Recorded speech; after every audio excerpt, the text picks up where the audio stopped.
The budget's exactly 1 month away. Last year, the Chancellor announced a huge increase in taxes, especially on employers. She said she wouldn't need to come back for more. The problem is that it looks like that's exactly what she's going to have to do. This week, there were more grim public finance figures, and they laid bare just how difficult things are for Rachel Reeves. Inflation is almost twice what it should be, and we're spending £100 billion a year and more just on debt interest. So what's gone wrong, and what should she do? Well, let's ask the former Bank of England Governor, Lord King, whom I've already said good morning. Look, just how much economic trouble is the country in? Well, it's not a disaster, but it is a serious problem, and it's been the same for a long while, which is we all want to invest more. We can all come up with good ideas, but we can't invest more without saving more to finance that. We're already borrowing a lot from abroad. So as a country, we need to save more as a share of our national income. And what that means is that we have to consume less.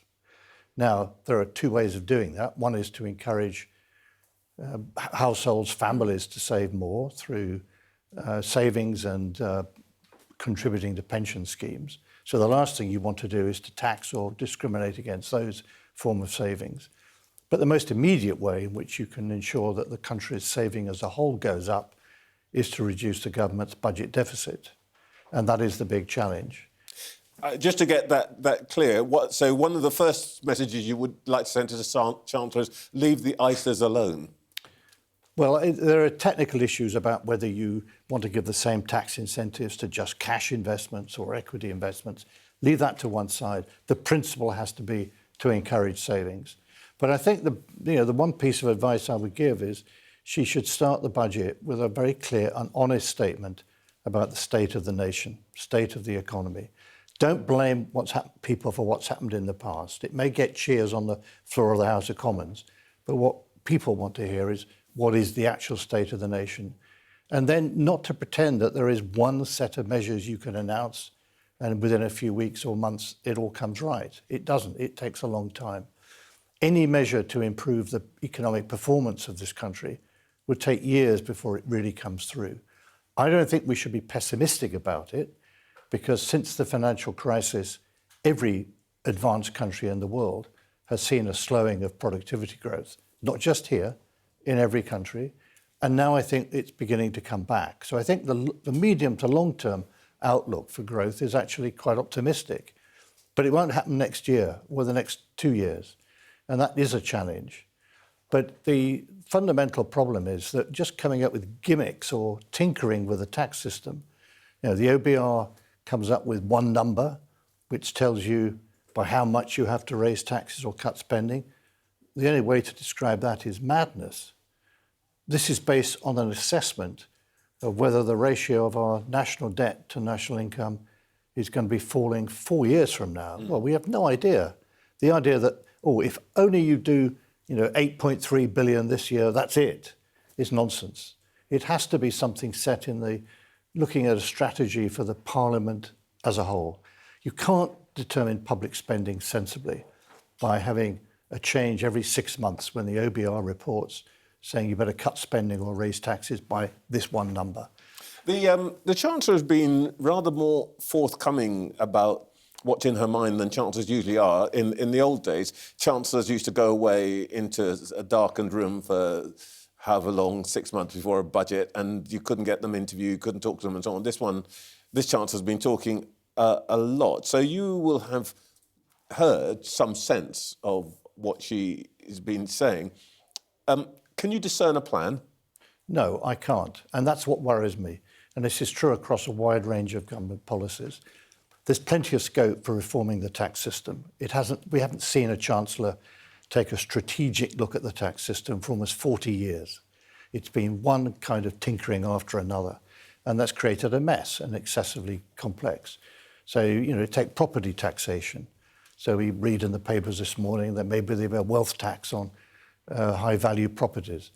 But the so-called mansion tax. Yeah, but property taxes are an interaction between stamp duty, council tax, capital gains tax, inheritance tax. You don't solve that problem by just adding another wealth tax to it. So what it needs, and what I would advise her to do, is to set up a group of people who in 12 months look deeply at all aspects of the tax treatment, not just on property, but all kinds of other sorts of savings and wealth, to come up with a coherent view as to what it should look like.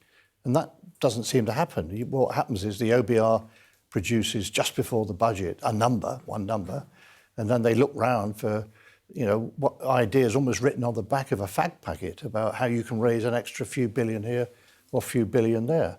That is not coherent tax strategy. And you could do a great deal by thinking it through first. Well, you can't see an overall strategy, but just here and now, is she going to have to raise taxes? There's some signs that actually the tax revenues that she expected haven't actually been coming through. Well, I think she probably will find a way of trying to raise tax revenues, though I have no means of knowing what she wants to do or not. But it doesn't make sense to think of that in terms of, here's one number I've got to raise this year, and then my problems are over. It needs to be seen in the context of the entire Parliament. And that is one of the problems that we've had for several years now. This rolling 4-year horizon allows governments to say, well, towards the end of that period, we're going to cut government spending a lot. So the OBR are then forced to say the plans seem to fit the fiscal rules, but the government doesn't spell out what kinds of cuts in spending are implied by that. So you have to have a coherent plan for both taxes and spending. And it's not something that you can just do in a month or two. It has to be something based on a coherent plan. Social care, for example, is a big issue in terms of not just care, but also the financing of it. That's been postponed and pushed down towards the end of this Parliament. Same issue about financing, the health service. There are a whole series of areas of policy where a serious plan for how you want to reform how the public sector works is needed. I guess, of course, she might say, yeah, it's great that we might have a plan, but we are faced with current pressures. And one of those, of course, is inflation. We have higher inflation than, I think, any large economy. Do you think that the Chancellor bears any responsibility for that level of inflation, or is this, as she would always put it, inherited? Well, I don't think it's a question. I think central banks around the world allowed inflation to rise, in this case, to over 11% in this country. That's now been tackled, and I think that problem is not a serious one at present. But for ours, we're what, 3.8%, twice target? But I think the bank will try and bring it down to 2%, and I see no reason why they can't do that. Depends on their willingness to be tough and do that. But I think they can achieve that. So I don't think that's the biggest issue facing us or the government. The big issue facing us is how on earth we're going to save more as a country to finance investment. And that means, I think, changing the balance between taxes and spending. That may need adjustments on both sides of that.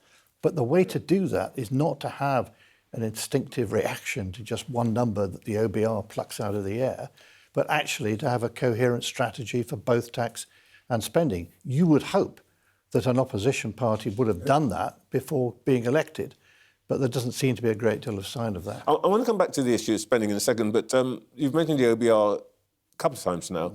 Has the OBR become too powerful, too much of a straitjacket on Chancellor? Well, it's not the OBR that's creating the straitjacket, it's politicians' response to it. I do think the OBR should not try and present its forecasts in terms of one number. I think that's a terrible mistake.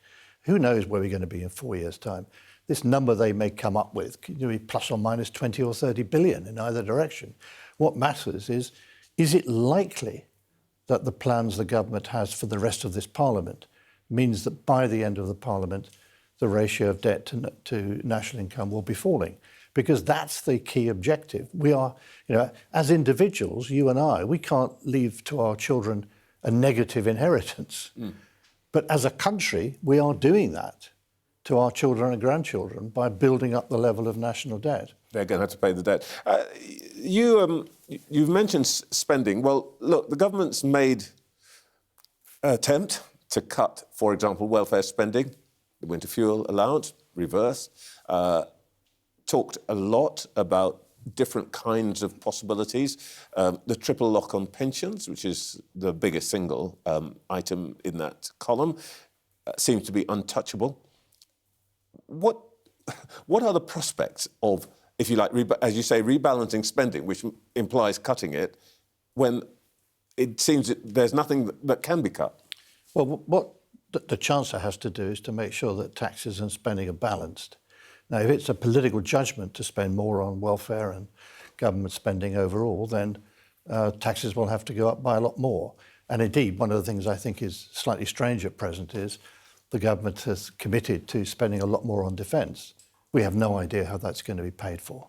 Surely that's going to have to require either much bigger cuts in public spending or significant rises in taxation. I think being honest about this would actually attract a good deal of support from the public, because people don't want to be sold something that clearly doesn't make sense. You know, if you go back to the Second World War, after the evacuation at Dunkirk, a lot of people said, oh, this is a tremendously successful operation. And of course it was, to evacuate the bulk of the British Army back to the UK. But Churchill stood up in the House of Commons and pointed out, you don't win wars through evacuations. And we're going to have to stand up and say, you know, we don't have a successful economy without having a reduction in the ratio of national debt to national income. And we have to confront what that means. And it will take time. I don't think we should rush into this. But we need a plan that ideally both sides of the, if we have two parties left in the centre, will adopt and believe in. Well, that's quite a big if about, as we were discussing earlier, two parties in the centre. But what I'm hearing is get a plan, cut the debt. Perhaps you'd come back and talk to us when we hear what's happened on November the 26th. Lord King, thank you so much for your time this morning. Thank you, Trevor.